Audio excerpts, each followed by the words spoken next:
पुराणों में वर्णित एक कथा बहुत रोचक है।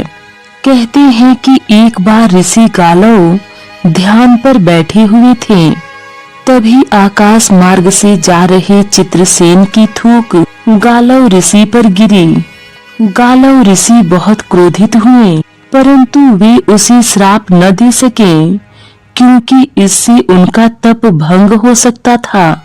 वे भगवान श्री कृष्ण के पास गए और सारी बात उनके सामने रखी। तब भगवान श्री कृष्ण ने चित्रसेन को 24 घंटे के भीतर मारने की प्रतिज्ञा ली। नारद जी को जब इस बात का पता चला, तब वे सीधा चित्रसेन के पास पहुँचे और उसे संकेत दे दिया कि उसकी मृत्यु समीप है। नारद जी ने चित्रसेन को बताया कि श्री कृष्ण ने उसे मारने की प्रतिज्ञा ली है। यह सुनकर चित्रसेन घबरा गया और मदद की गुहार लगाने लगा। तब नारद जी ने चित्रसेन को इस आपदा से निकालने का रास्ता खोजा, जिसके अंतर्गत चित्रसेन को यमुना तट पर जाना था और आधी रात को एक स्त्री के आने पर जोर-जोर से रोना था।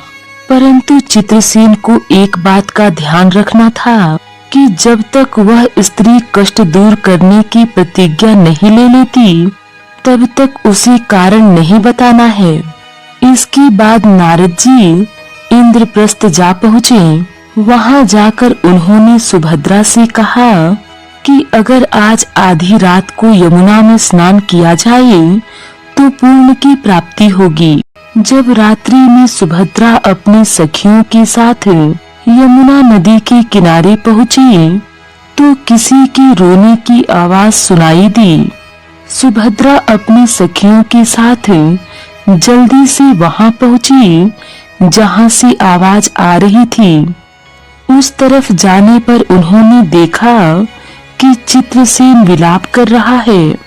कई बार पूछने के बावजूद चित्रसेन ने कुछ नहीं बताया। चित्रसेन अर्जुन का मित्र था। यह सोचकर सुभद्रा ने उससे वादा किया कि वह उसकी दुविधा से उसे अवश्य निकालेगी। इसके बाद जब चित्रसेन ने सारी कहानी सुभद्रा को बताई, तो वह घबरा गई, क्योंकि एक तरफ श्री कृष्ण की प्रतिज्ञा थी और दूसरी तरफ अपनी प्रतिज्ञा। सुभद्रा चित्रसेन को लेकर इंद्रप्रस्थ आ गई और उन्होंने अर्जुन को सारी कहानी बताई। अर्जुन ने बहुत सोच विचार कर सुभद्रा को आश्वासन दिया कि उसकी प्रतिज्ञा जरूर पूरी होगी। नारद जी ने अर्जुन के इस फैसले पर प्रश्न किया, तो अर्जुन ने उत्तर में यह कहा कि मैंने आज तक जितना भी ज्ञान, विद्या और बल प्राप्त किया है, ये केवल श्री कृष्ण का ही दिया हुआ है। उनका सिखाया हुआ धर्म मुझे अपनी प्रतिज्ञा पूरी करने को कहता है, तो मैं अवश्य प्रतिज्ञा पूरी करूंगा। बाकी सब उनके हाथ में है। यह सब नारद जी ने श्री कृष्ण को जाकर बताया और युद्ध की तैयारी आरंभ हो गई। अर्जुन और श्री कृष्ण के बीच घमासान युद्ध छिड़ गया। श्री कृष्ण ने सुदर्शन चक्र से अर्जुन की ओर प्रहार किया और अर्जुन ने पशुपतास्त्र छोड़ दिया। उस वक्त अर्जुन ने महादेव का ध्यान लगाया और महादेव ने दोनों शास्त्रों को मनाया। भगवान शिव श्री कृष्ण के पास गए और कहा, आप तो अपने भक्तों की बात को आगे रखकर अपनी प्रतिज्ञा को भूल जाते हैं। यह सुनकर श्री कृष्ण ने युद्ध पर विराम लगाया और अपनी प्रतिज्ञा त्याग दी। इस प्रकार गंधर्वराज चित्रसेन की रक्षा हो गई और सुभद्रा की प्रतिज्ञा भी पूरी हुई। महाभारत में वर्णित कथा के अनुसार जुए के खेल में हारने के बाद जुए की शर्तों के अनुसार सम्राट युधिष्ठिर अपने भाइयों और पत्नी द्रौपदी के साथ 12 वर्ष का वनवास का समय बिता रहे थे।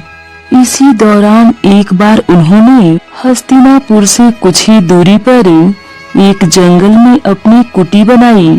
सभी भाई जंगल से लकड़ी लाने, भोजन आदि की व्यवस्था करने और शस्त्रों का अभ्यास करने में व्यस्त रहते थे और शेष समय में वे आगंतुक साधु संतों के साथ धर्म चर्चा किया करते थे।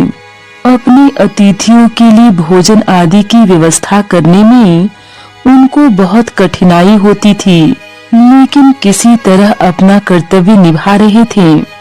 इधर जब दुर्योधन को समाचार मिला कि पांडव पास के ही एक वन में रह रहे हैं, तो वह उनका उपहास उड़ाने और उनकी दुर्दशा का आनंद लेने के लिए वन जाने को तैयार हो गया।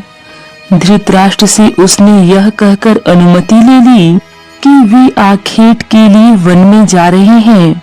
उसके साथ थोड़े से सैनिक, उसके कुछ भाई और कर्ण भी था। पांडवों की कुटी से कुछ ही दूरी पर एक सरोवर था। दुर्योधन ने पहले वहां स्नान करने और जलपान करने का निश्चय किया। जब वे उस सरोवर के पास पहुँचे तो कुछ पहरेदारों ने उनको रोक दिया। उन्होंने बताया कि सरोवर में इस समय गंधर्वों के राजा चित्रसेन की रानियां और परिजन स्नान कर रहे हैं, इसलिए कुछ समय तक वहां किसी को जाने की अनुमति नहीं है। यह सुनकर दुर्योधन का अहंकार जाग उठा।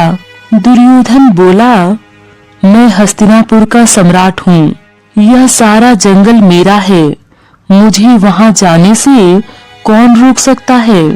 लेकिन गंधर्व नहीं माने। तब दुर्योधन युद्ध करने को तैयार हो गया। इस युद्ध में चित्रसेन गंधर्व की सेना ने दुर्योधन की सेना को मार भगाया। कर्ण जैसा वीर अपनी जान बचाकर भागा और दुर्योधन को चित्रसेन ने पकड़कर बांध लिया। दुर्योधन के कुछ भागे हुए सैनिकों ने पांडवों को जाकर यह समाचार दिया। दुर्योधन के पकड़े जाने का समाचार पाकर युधिष्ठिर चिंतित हो गए, लेकिन भीम और अर्जुन ने कहा कि अच्छा हुआ, दुर्योधन हमारा मजाक उड़ाने आया था, उसे अच्छा दंड मिल गया। लेकिन युधिष्ठिर ने कहा कि यह अच्छा नहीं हुआ, दुर्योधन हमारा भाई है, भले ही आपस में विवाद के समय वे 100 और हम 5 हैं, लेकिन बाहरी लोगों से विवाद के समय हम 105 हैं। तुम दोनों तत्काल जाकर उसको मुक्त कराओ। चित्रसेन हमारा मित्र है, लेकिन आवश्यक होने पर उससे युद्ध भी कर लेना। बड़े भाई का आदेश पाकर भीम और अर्जुन दोनों चल दिए। गंधर्वराज चित्रसेन पांडवों का मित्र था। वह जानता था कि पांडव क्यों वनवास भोग रहे हैं। उसने सोचा कि दुर्योधन के पकड़े जाने का समाचार सुनकर पांडव बहुत प्रसन्न होंगे।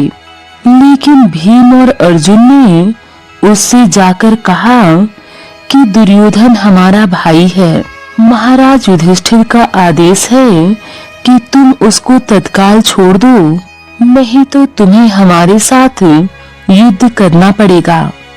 गंधर्वराज चित्रसेन पांडवों का बहुत सम्मान करता था। उसने कहा कि वैसे तो दुर्योधन का अपराध ऐसा है कि उसको जीवित छोड़ देना गलत होता, लेकिन आपके कहने से मैं उसे मुक्त कर रहा हूँ। दुर्योधन को छुड़वाकर भीम और अर्जुन लौट आए। जब दुर्योधन को पता चला कि वह पांडवों की कृपा से मुक्त हुआ है, तो उसे बहुत ग्लानि हुई। वह कहने लगा कि अब मैं जीवित नहीं रहना चाहता, मैं जलकर मर जाऊंगा। तब कर्ण ने उसको रोका और समझाया। कर्ण ने उसे वचन दिया कि मैं युद्ध में पांडवों को हराकर तुम्हारे इस अपमान का बदला लूंगा। काफी कहने सुनने के बाद दुर्योधन ने आत्महत्या का इरादा त्याग दिया और वे चुपचाप हस्तिनापुर लौट आए। उन्होंने अपनी वन यात्रा का कोई समाचार किसी को नहीं दिया, लेकिन महात्मा विदुर के गुप्तचरों को सारा समाचार ज्ञात हो गया और तब विदुर ने यह समाचार धृतराष्ट्र को दिया। यह सुनकर धृतराष्ट्र बहुत चिंतित हुए। उन्होंने न केवल दुर्योधन को फटकारा बल्कि आगे से कभी आखेट के लिए भी वन की ओर जाने पर रोक लगा दी। कहते हैं कि गंधर्वों की उत्पत्ति कश्यप ऋषि की पत्नी अरिष्ठा से हुई। हिमालय के उत्तर में देवलोक के पास गंधर्व लोक की स्थिति बताई गई है। भारतीय पुराणों में यक्ष, गंधर्व और अप्सराओं का जिक्र आता है। यक्ष, गंधर्व और अप्सराएं देवताओं की इतर श्रेणी में माने गए हैं। कहते हैं कि इंद्र ने 108 ऋचाओं की रचना कर अप्सराओं को प्रकट किया। मंदिरों के कोने-कोने में आकर्षक मुद्रा में अंकित अप्सराओं की मूर्तियां अपनी सुंदर देहयष्टि और भाव भंगिमाओं से ध्यान खींच लेती हैं। वेद और पुराणों की गाथाओं में उर्वशी, मेनका, रंभा, घृताची, तिलोत्तमा, कुंडा आदि नाम की अप्सराओं का जिक्र होता है। सभी अप्सराओं की विचित्र कहानियां हैं। माना जाता है कि ये अप्सराएं गंधर्व लोक में रहती थीं। ये अप्सराएं देवलोक में नृत्य और संगीत के माध्यम से देवताओं का मनोरंजन करती थीं। गंधर्वों के दूसरे नाम गातु और पुलम भी हैं। महाभारत में गंधर्व नाम की एक ऐसी जाति का भी उल्लेख हुआ है जो पहाड़ों और जंगलों में रहती थी। ऋग्वेद में गंधर्व वायु, केश, सोमरक्षक, मधुरभाषी संगीतज्ञ और स्त्रियों की ऊपर अति प्राकृत रूप से प्रभु विष्णु बताए गए हैं। शास्त्रों के अनुसार देवराज इंद्र के स्वर्ग में 11 अप्सराएं प्रमुख सेविकाएं थीं। ये 11 अप्सराएं कृतस्थली, पुंजिकस्थला, मेनका, रंभा, प्रलोचा, अनुमलोचा, धृताची, वर्चा, उर्वशी, पूर्वचित्ती और तिलोत्तमा। इन सभी अप्सराओं की प्रधान रंभा थी। गंधर्वों के संदर्भ में